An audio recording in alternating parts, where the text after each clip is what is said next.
Nouveau journal sur Éduc TV. Merci d'être avec nous. Voici les titres.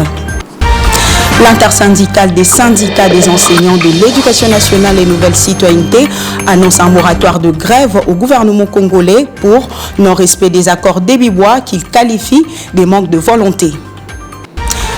Après leur inscription pour l'apprentissage des métiers durant la première foire de la formation professionnelle organisée à Kinshasa du 24 au 26 octobre 2024, plusieurs jeunes Congolais vont bénéficier de la formation des plusieurs filières dès la semaine prochaine.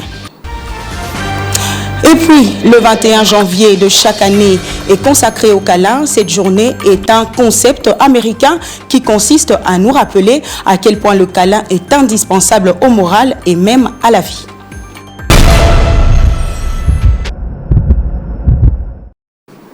Bienvenue à tous. Débutons ce journal avec ce communiqué. L'intersyndicale des syndicats des enseignants de l'éducation nationale et nouvelle citoyenneté constate avec un grand regret le non-respect par le gouvernement congolais en général et le ministre du budget, en particulier des accords d'Ebibois. Ainsi, cette organisation syndicale accorde 7 jours de moratoire au gouvernement avant de lancer leur grève. Ceci à travers une lettre adressée à Madame la Première ministre Judith Souminois.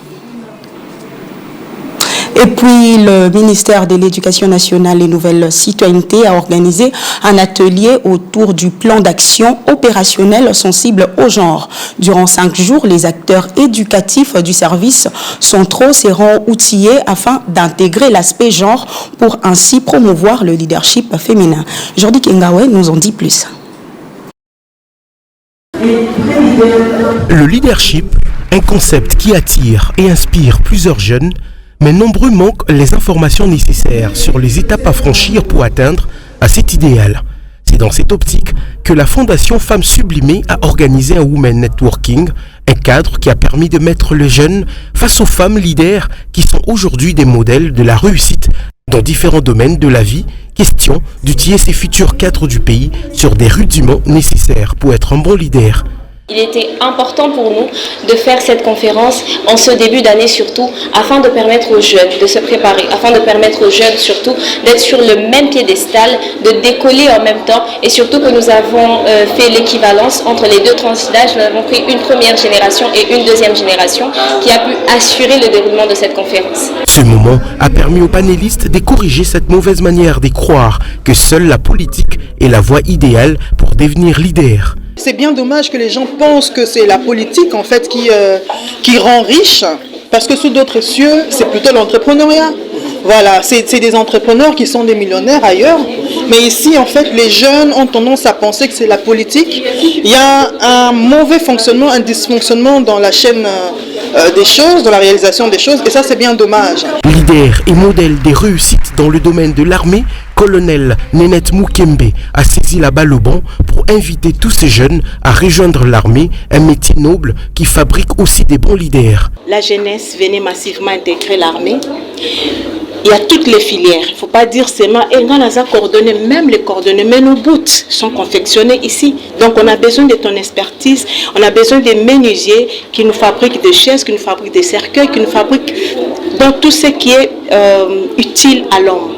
Donc venez massivement dans l'armée, on a besoin de vous, on a besoin de votre savoir-faire et surtout la jeunesse qui grandit avec le numérique. La Fondation Les Femmes Sublimées est une structure qui a pour but de promouvoir la puissance féminine, de ressortir les potentiels de la femme, vecteur du développement de la société.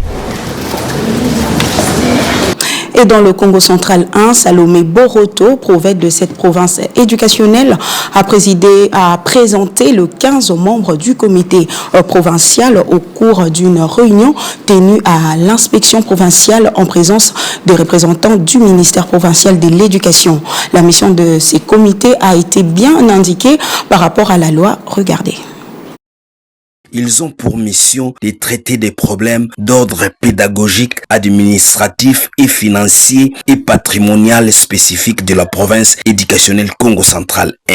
Madame Marie Salomé Boroto, prophète de la province éducationnelle Congo Central 1, l'a épinglé. Dans l'arrêté qui parle des comités scolaires, documents que nous leur avons distribués, là, ils doivent traiter tous les problèmes administratifs, problèmes d'ordre financier, tous les problèmes qui se passent dans notre sous-secteur de l'éducation.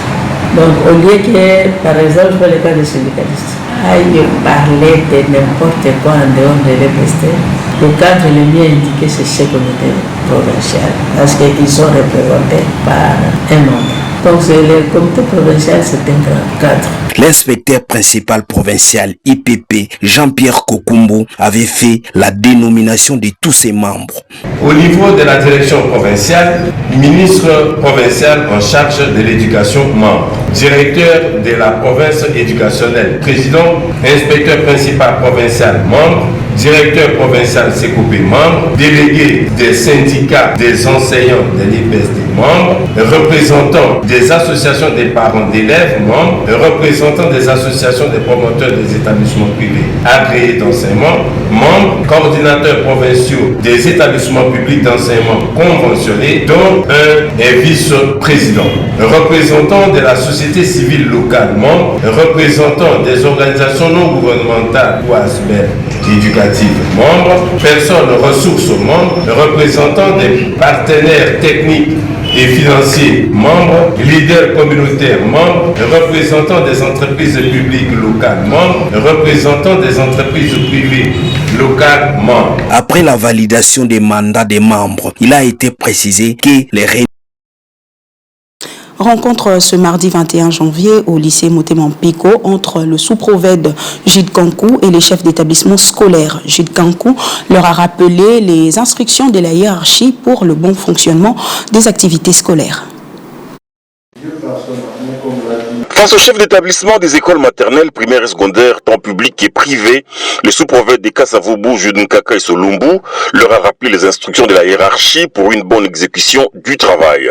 Jude Nkaka leur a parlé du calendrier scolaire réaménagé, de la maîtrise du serment du citoyen par les enseignants et les élèves, de la maîtrise de la pédagogie et enfin des finances. Concernant les finances, le sous-prophète des Kasavubu a mis en garde les chefs d'établissement de ne jamais demander des frais fantaisistes et des frais de l'organisation matérielle. Il était question pour moi de rappeler à ces chefs d'établissement et mes collaborateurs les plus proches les différentes instructions qui sont au niveau dans notre ministère et que lesquelles instructions permettent à notre sous-secteur de bien fonctionner.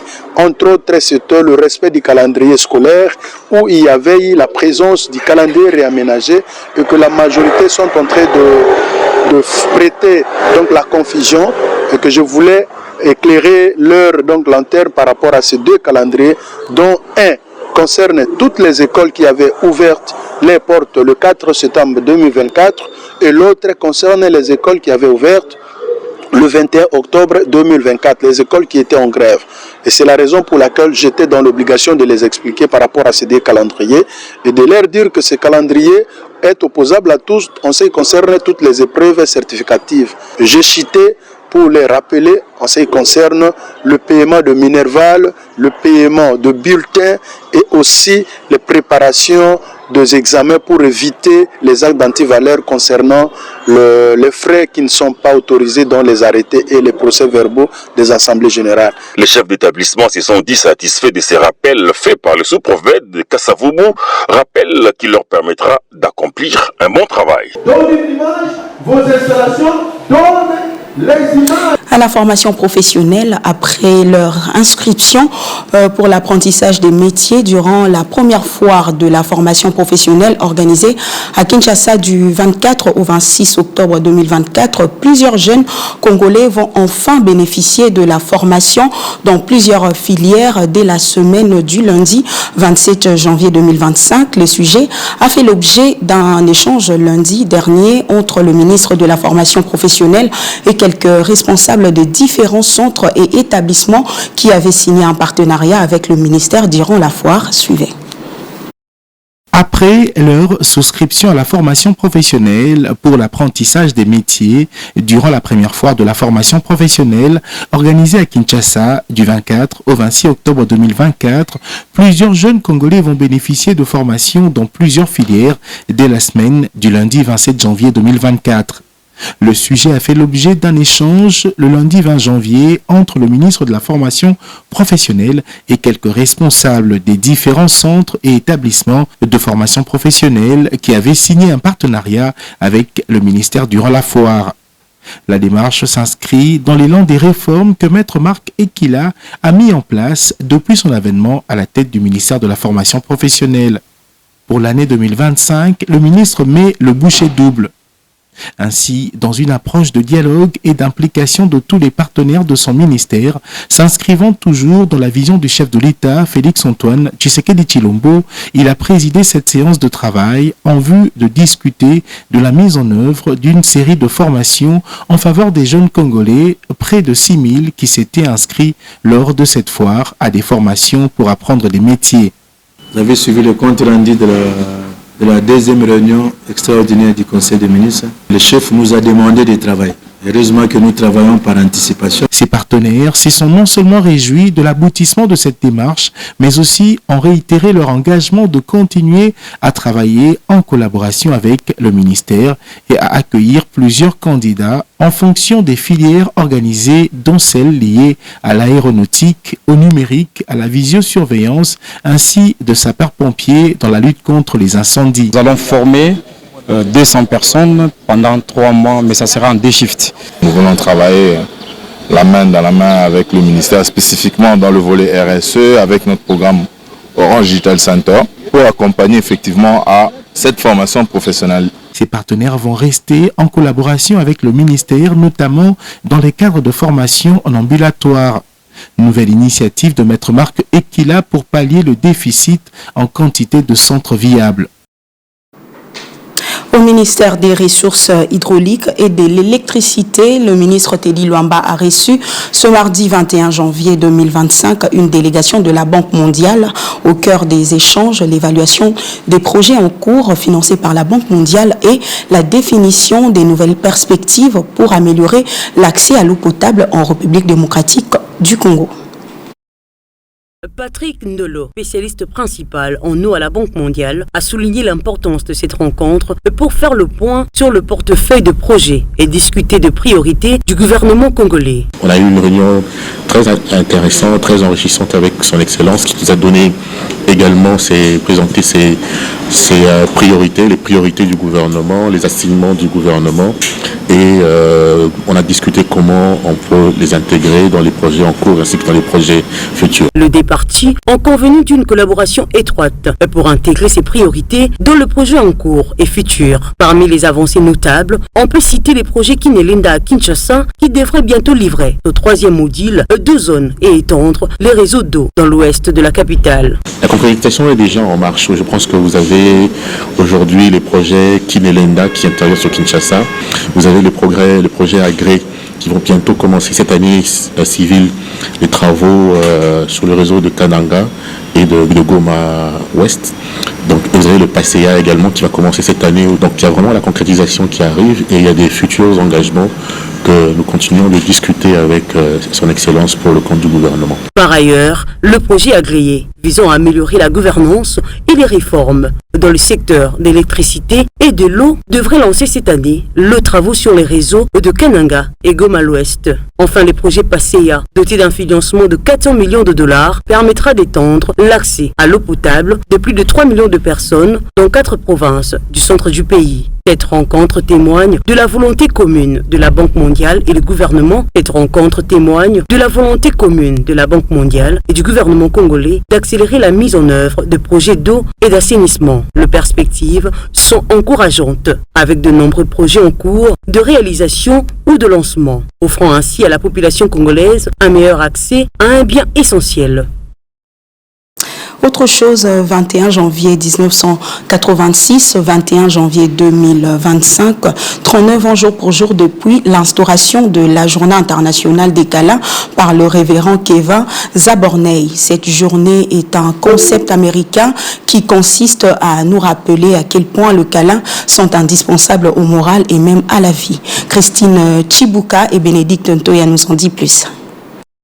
Chaque année, le 21 janvier est marqué par une journée spéciale, le Hug Day, la journée internationale de câlin. Cette initiative a été lancée en 1986 par le révérend américain Kevin Zaborney, qui a observé que de nombreuses personnes souffraient de déprime entre Noël et la Saint-Valentin. Pour remonter le moral de ses OA ou encore fidèles, il a décidé de créer cette journée dédiée au câlin. Quels sont donc les bienfaits de câlin? De nombreuses études mettent en lumière les effets bénéfiques de câlin sur la santé mentale et physique. Le docteur en psychologie, Jan Astroba, a publié une recherche de la revue compréhensive Psychologie, suggérant que seulement 10 secondes d'entrainte peuvent suffire à réduire le risque d'hypertension. Le câlin ne se contente pas seulement à réchauffer le cœur, il joue également un rôle majeur dans la gestion du stress. En effet, l'accolade entraîne une diminution de sentiment de stress et libère de l'ocytocine, souvent appelée hormone de l'amour. Cette hormone favorise la confiance en soi et renforce le lien affectif.